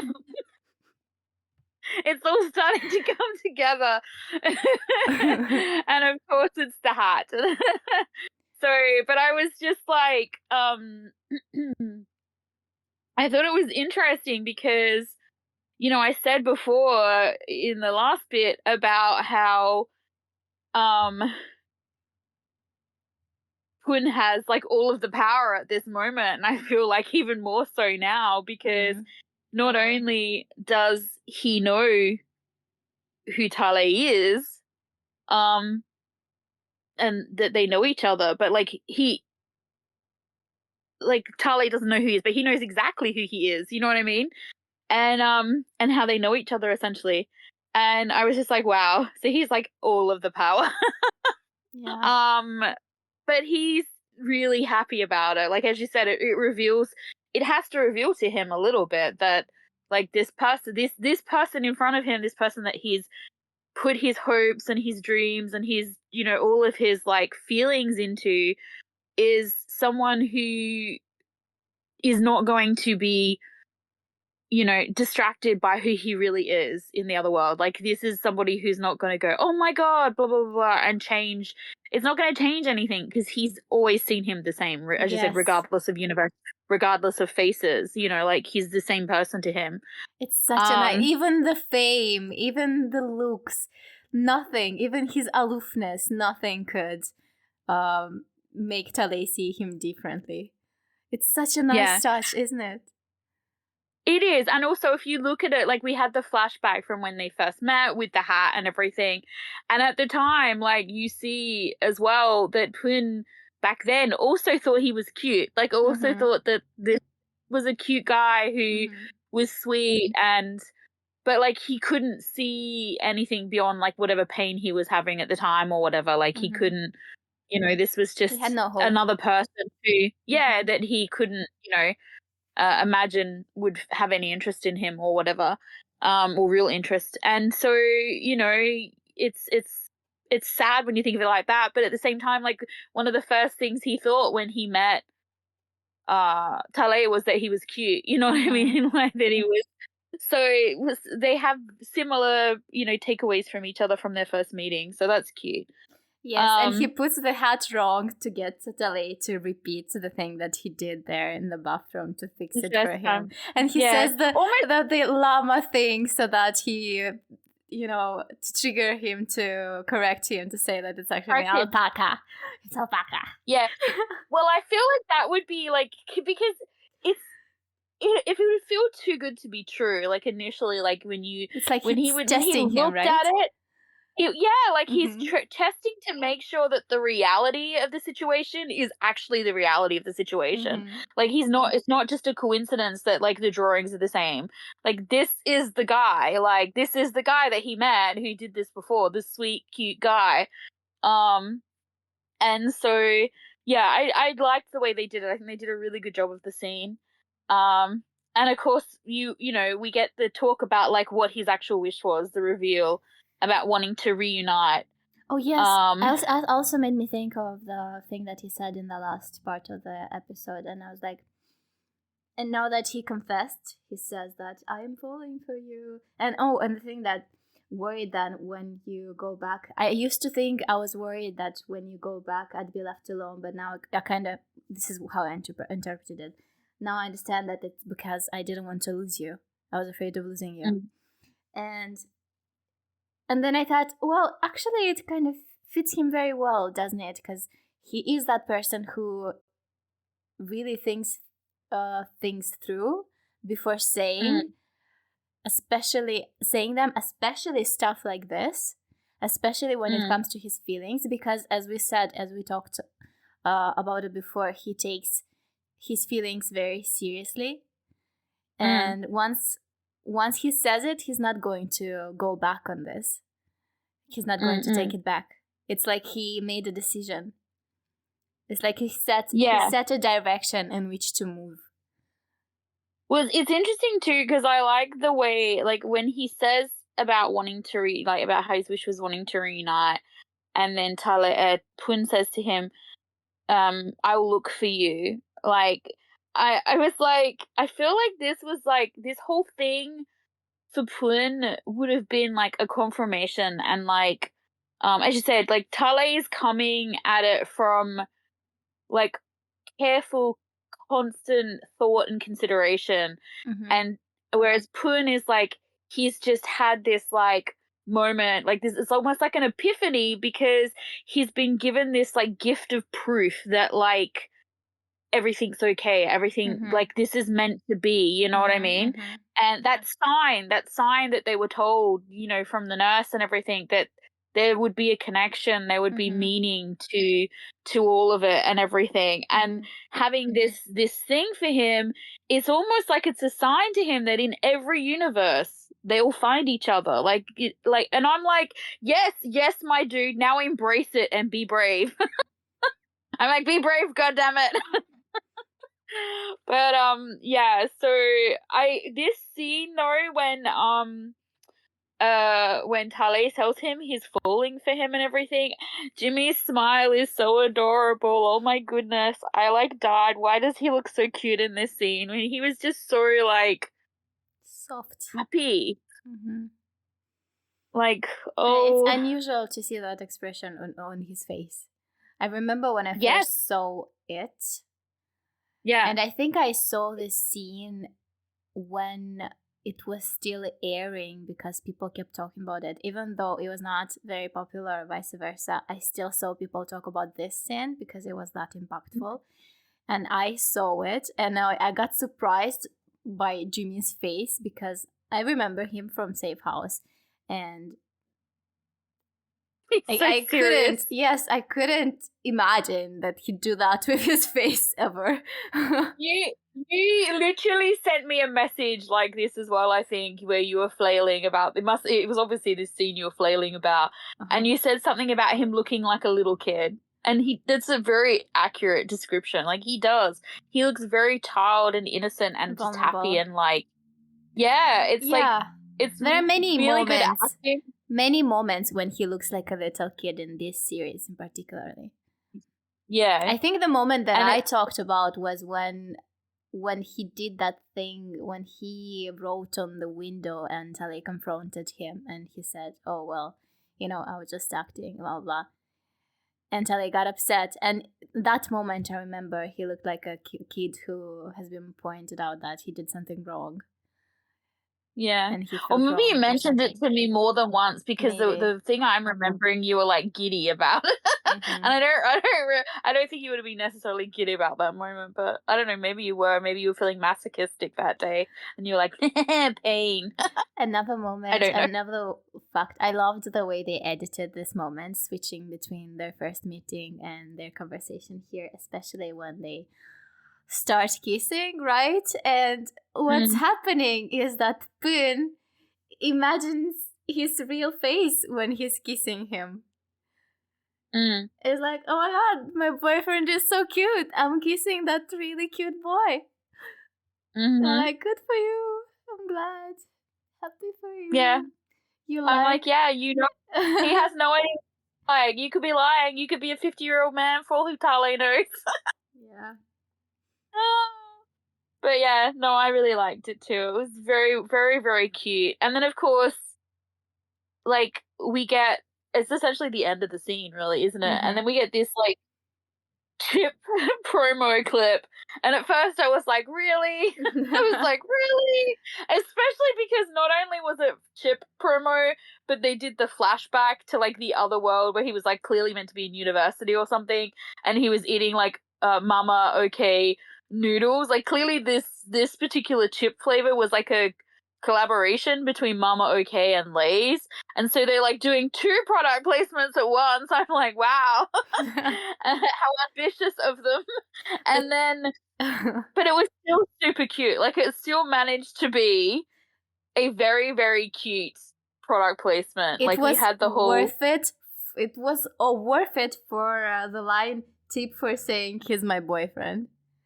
Yeah. And I'm sorry, like, any scene where they bring the lotus flower into it and my, like, I will knock you heart gets, like, opened up and, like, reminds me of how much I love I Will Knock You is a good scene for me. So I liked it for that.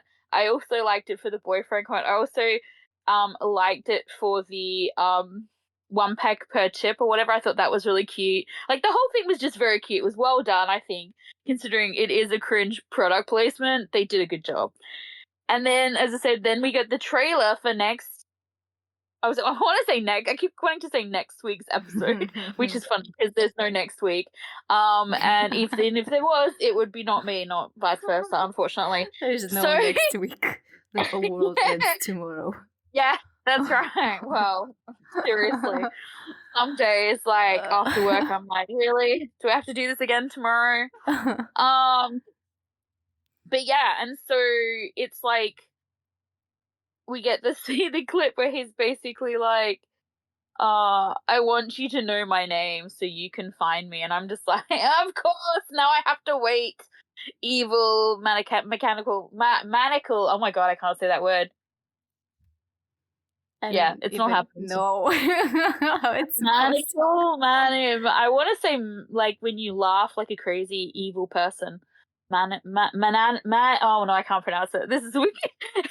I feel like saying cut this out, but it's probably funny. Maniacal, oh my god, no, it's not happening. Anyway, someone needs to send me a clip of someone saying, I know how to say it. Why won't my brain let me say it? Brain and mouth connect. No, it's not happening.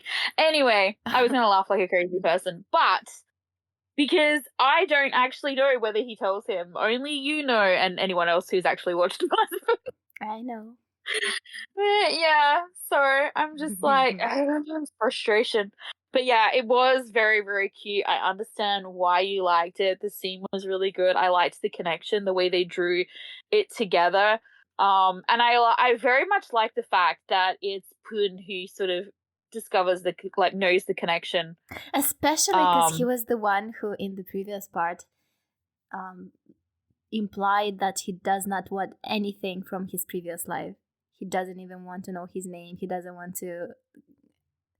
want any connection. And here was this shiny, perfect, cute, gorgeous thing that he can have. Yes. And he could have had in both worlds. It's funny too, because as I said, like in terms of the gifts that they gave that were like super meaningful or whatever, like Tale can't take his back. I mean, Poon essentially could replace it in the other world. Like, you know, that's not a problem. He can replace it. But it's interesting to me that Poon has that gift regardless. You know, like assuming he kept it, which I imagine he would have. Because it was heartfelt gift. You know what I mean? But I like the way they did it because I feel like it's funny. We see Poon and he does maybe, you know, at first glance, he could come across as like maybe being a little bit cynical, a bit like, you know, because of the fear of like, you know, not trusting and all the rest of it. And yet I feel like out of the two of them, a memory like this or a moment like this, something like this, that for him was like almost like a straight off guarantee. Like he didn't question it. It was like, you know, and if he did question it, he got his confirmation pretty much straight away by like almost, as we said, like sort of like almost testing the moment by, you know, putting the hat on and mentioning the llama and like all that sort of stuff. Like he got his reassurance straight away. Whereas I feel like Tale, as you said, Tale like thinks a lot, examines like he would not have taken this at face value. Like he would have like pulled it all apart. Like I don't think he would have been as like accepting of something like that. Like he would have needed a lot more time or more confirmation than that, like initially, to sort of get the same impact, because he out of the two of them, he is actually probably the more cynical of them, and like he's the more kind of analytical of it. Like he would be like, you know, I know what I'm trying to say, but I don't know if I'm communicating it properly. But do you know what I mean? Yeah. I'm not sure. I don't know what to say. Well, I mean, okay, so like in this situation, maybe not the hat, because the hat is like obviously that's gonna ring to Poon as something. Like if there was an instance, we don't have an equal thing that, you know, like Tale can have in his hand and be like, oh, this is a connection, I remember this, he gave it to me, or whatever. We don't have that moment, but they had other moments together. Like if there was like an echo, you know, like I guess almost like a deja vu type moment. You know, sometimes we do things, it happens to me all the time. I think deja vu is a really weird / creepy thing, because I'm always having deja vu moments. And, you know, like something will happen that reminds you of something that's been said or feels like it just happened or whatever, and it has actually never happened. But they had several moments. Like they had the moment where they met in the toilet. They had the moment where they kind of acted that scene.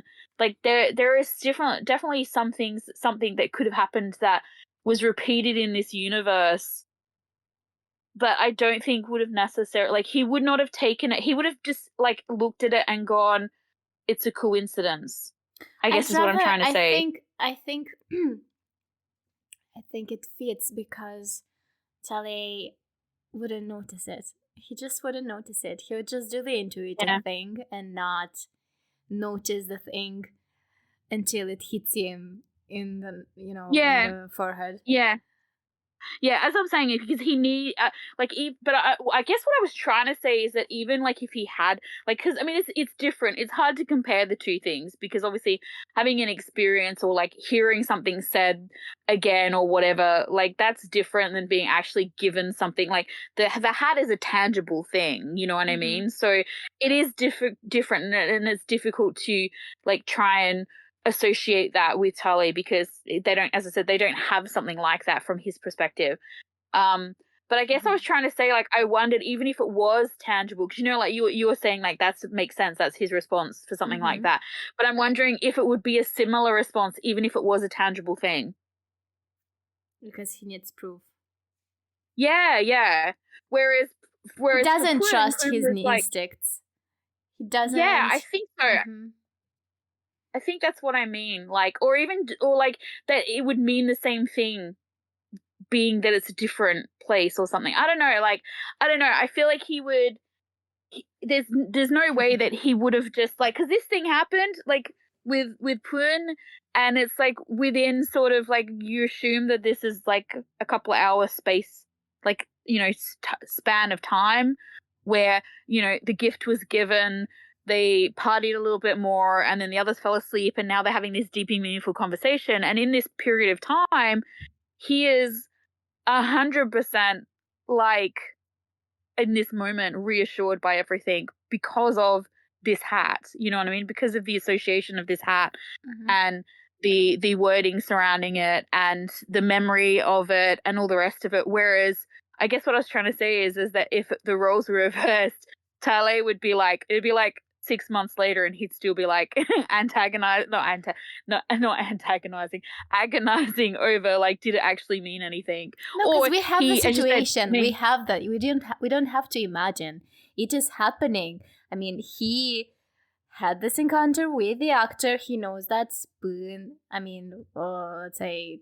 Oh yeah, I mean, he knows he's the actor. There. Yes, he knows he made this hat, but he does not make the connection. He's ignorant of it. The instinct is there, but he just cannot see it. It's actually, I'm like, it's so funny that you pointed that out because of course, it's something that like he should have, well, not should have, but like, yeah, if he was someone different, maybe, right back from the beginning when they were talking about connections and how they maybe knew each other or blah blah blah and all the rest of it.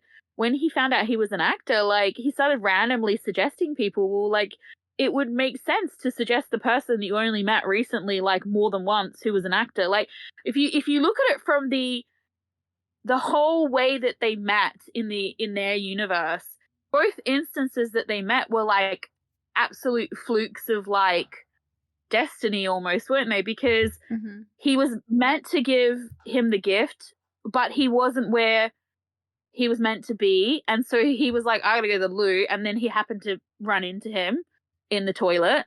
And then of course, you know, he agreed to do the fill-in thing only to come, you know, up close and personal with him again.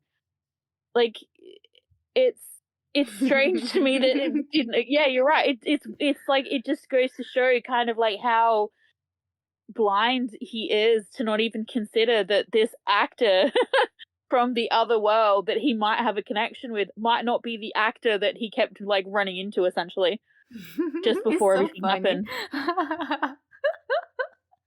It's just like, yeah. I mean, that's, I think, what I was trying to...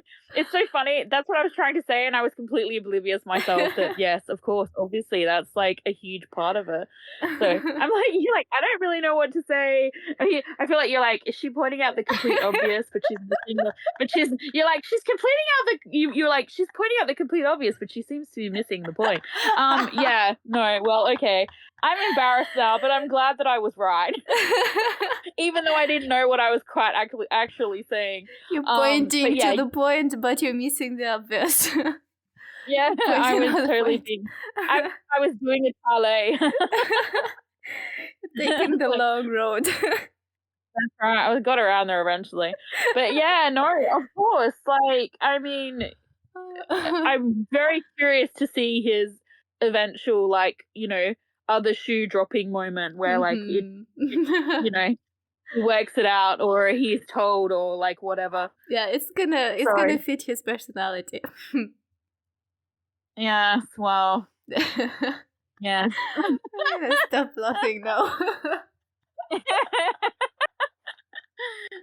Oh, no. And this is the end of the joy, people, and now the torture begins. No, I'm guessing maybe we're going to get another cute episode or a partially cute episode, and then it will just... Then the drama begins. Because it hasn't been dramatic or painful yet. We're going to add to it some more. But yeah. I feel like you're, like, rubbing your hands together. I wanted to use the word again, but, like, I still can't pronounce it. It's gonna be the name of this episode. So at least people know I know how to spell it, even if I don't know how to pronounce it. And for those of you playing at home who are going, what word is she talking about? It's in the title. Okay. But yeah, anyway, I don't really have anything else to say. I did really enjoy this episode. It's a good episode. I will agree with you. I will reserve the right to say whether it was my favorite episode until we've seen them all. But I think it's definitely up there. Yeah, I mentioned that it's my favorite episode, but since watching episode 4, I think I was really impressed with episode 4 and fell in love with it even more after analyzing it with you. So I'm like, but I do not remember. I do not remember what happened in episode 4, but I remember that it was amazing. I know I was gonna say. I was just gonna say to you what the hell happened in episode 4. I didn't know. I have no idea. All right, maybe I need to listen to the podcast episode. I don't remember, or I could just rewatch episode 4. That's probably cheap. That's probably like quicker. But yeah, no, I don't think there's been an episode that I haven't enjoyed so far. I know you like it when I admit stuff like that, so I thought I'd give that one to you. I don't feel anything. I mean, it's so obvious that it's a good series and that you're enjoying it. I've already accepted it. Oh, God. Well, see, then I just wasted, like, that kindness on you. I thought, it's been a while. She hasn't had any, like, little vice versa treats from me. I give you one. You're like, I don't want it anymore.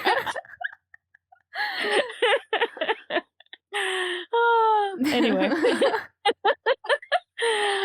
So yes, I don't really have anything else to say. I mean, I'm sure there's something else I could say, but I feel like I've made enough of a fool of myself for one podcast episode.